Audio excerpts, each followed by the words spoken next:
This is the biography of Kimmi Jo Hicks, written by Mark Hicks over an 8-month period following her death.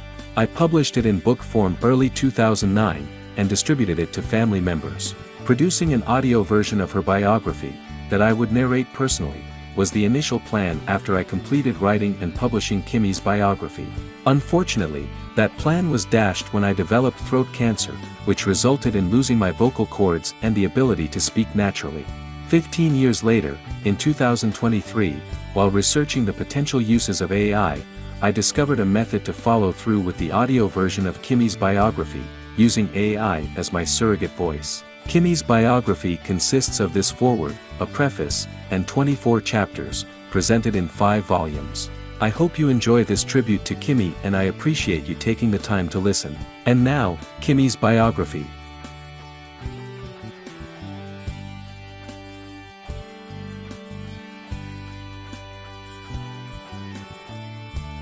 As a result of losing Kimmi, I've learned firsthand that the world doesn't miss a beat when someone passes away. Because of my deep-rooted love for this girl, and the impact she's had, and continues to have on me, I simply couldn't allow her life to fade away into the annals of history without recognition of ceremonial proportion, hence this biography. Kimmi is the most awesome individual I've ever had the privilege of crossing paths with. To know her was inspiring, to share a life with her was extraordinary, and to be loved by her was an honor. She unknowingly taught me many things over the years, the most important and cherished lesson being, what true and unconditional love feels like. If you've ever had the opportunity to get to know Kimmi, even to the slightest degree, then you've met one of the sweetest, most genuine, and down-to-earth people that you'll ever run across. I sincerely hope this biography of Kimmi's life does justice to the kind of person she was. She would be completely embarrassed if she knew I had written her biography. My only regret is that I didn't write it while she was still here to read it.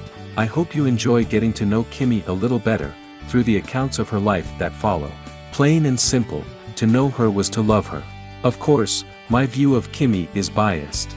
After all, I love that girl. And to that end, I document her life in this biography. Kimmi's biography is dedicated to Sean, Shane, Taylor, Emma, Alyssa and Brittany. Chapter 1.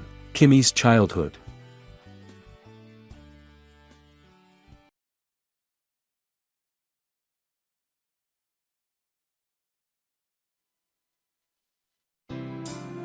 Kimmi was born at Booth Memorial Hospital in St. Louis, April 16, 1957, Kimberly Hassel. She was the 6th of 8 children. She always spelled her name Kimberly, different from the way it was spelled on her birth certificate. She explained this to me one time many years ago, stating that Kimberly, with an E before the Y, just didn't look right, and frankly, I had completely forgotten about it until reading it on her birth certificate recently. Kimmi's parents, Everett and Jean, had a tumultuous, and often violent relationship. Her parents divorced when she was very young. Her mother drove her to her dad's house when she was 9 years old, dropped her off, and told her she didn't want her anymore, because she looked too much like her dad. This haunted Kimmi for years, and she had no contact with her mother for the following 26 years, until her brother Terry's funeral, in April 1992. She met briefly with her mother once more during the summer of 1993, but after that meeting, all contact once again ceased. And that would be the last time Kimmi would ever have contact with her mother. This angered me greatly. Kimmi was the sweetest, and most caring person I've ever met. How does a mother turn their back on a child? The answer to that question eludes me to this day. Although her family was fragmented, and the epitome of dysfunctional, Kimmi remained especially close to her brother Jerry, and her sister Judy.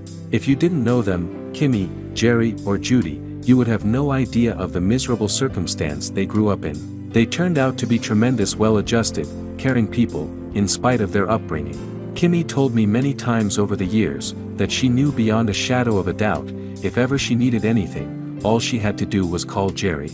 She wore poor Jerry out for years, doing her remodeling projects. He never turned her down, and would drive from Farmington to DeSoto, before or after work, depending on what shift he was on. Jerry is an excellent carpenter, and that was before I started swinging a hammer. I'm thankful Kimmi had a close relationship with Jerry and Judy.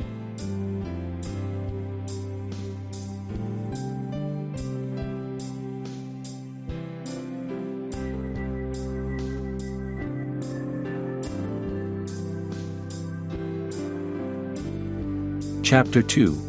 Beginning of Awesome. Kimmi graduated from Herculaneum High School in 1975, and we met shortly after that, while both of us worked at Burger Chef, in Festus. It was clearly the best job I ever had, since that's where I met her. The first time I saw her, she was working behind the counter, in her white uniform, with a blue apron, that had these goofy smiley faces on them. I immediately inquired about her. What's the new girl's name? What school is she from? Where does she live? She basically ignored me for days, but finally one evening, while she was in the back of the restaurant peeling onions, tears streaming down her face, for no reason other than onions really do make you cry, I found the nerve to initiate some stupid-sounding small talk, that led to me asking her if she would like to go out sometime.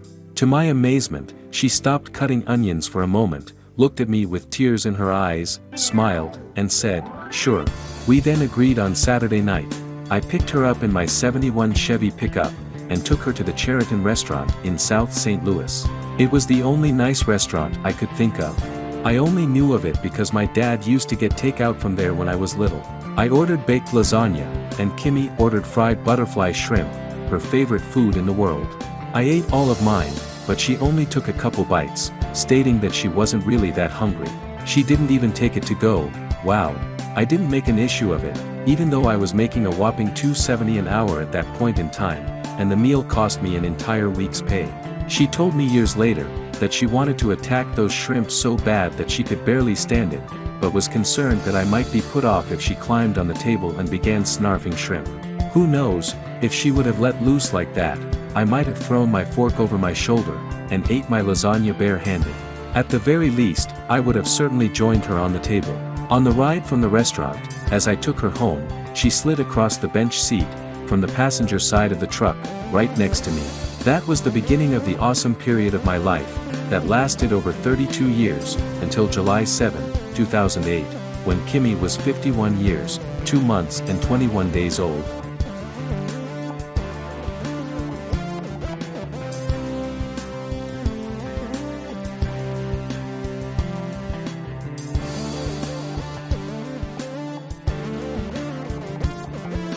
Chapter 3. Kimmi's middle name. Kimmi was the only person I knew that didn't have a middle name. She once told me that not having a middle name really embarrassed her, especially at her high school graduation, when they read the full name of all graduates, and she was the only one without a middle name. So, early in our marriage, I told her I was giving her the middle name, Joe. It was kind of a joke at the outset since Kimmi Joe had this Kentucky hillbilly twang to it. Her new middle name, however, ended up sticking with her the rest of her life. I've carried her brand for years on my left arm, in the form of a tattoo, in cursive script that reads, Kimmi Joe. She told me many times over the years, "Remember mister, you're branded." At times, she would stop me as I was walking through the house, pull up my shirt sleeve, when I wore shirts with sleeves, and say, "Just making sure it's still there."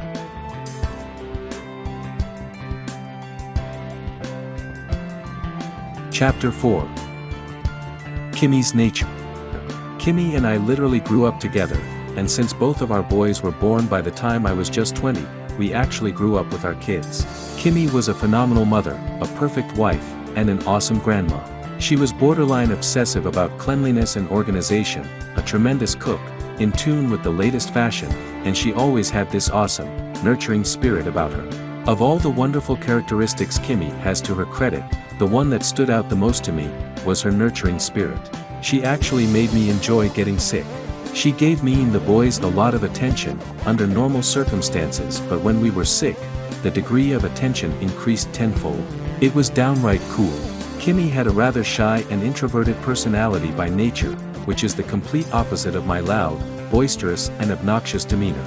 It is true, beyond a shadow of a doubt, opposites do attract. Kimmi didn't like gossip. She was always uncomfortable around people when the gossip began to fly. She would almost always exit stage right, when she found herself in the presence of someone's goose getting cooked by others. The one mistake someone never wanted to make, was for Kimmi to overhear a negative conversation about Sean, Shane, or myself. That was flat out taboo in her world, and she considered it a blatant declaration of war. The few times she encountered this over the years, her personality would make an instantaneous transition from a shy, introverted sweetheart, to that of a female grizzly bear, fiercely protecting her cubs. I always admired that about her. Her loyalty to her family was apparent, and it ran deep. There is nothing she wouldn't do, or sacrifice, for her family, especially those boys.